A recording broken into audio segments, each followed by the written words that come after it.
Hello everybody, today we're going to go ahead and demonstrate one of our brand new items. This is going to be a Korean style snow ice machine. So in this video, we're going to go ahead and show you how it actually works. Okay, and we're going to go ahead and use for this demonstration a beer. Okay, so beer will be used for this demonstration. You can use any type of drink for this snow ice machine. In this case, we're going to go ahead and show you with a beer. Simply what we're going to do, we're going to go ahead and insert the beer on the top over here.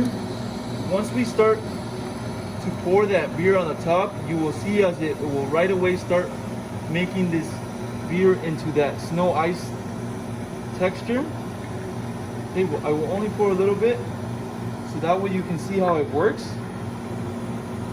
Now you can control the speed of this unit on the side control. There's a speed control on the side. You can control it whether you want it to go a little quicker or if you want it to go a little slower. You can control that on the speed control located on the side of the unit. Okay, so that's going to be a little demonstration using beer for this Korean style snow ice machine. So as you can see, it's coming out really fast, so I will give it a try a little bit. Yeah, so it's not losing like any flavor of the beer, but still give you a snowflake ice, the texture. Yeah, it's good.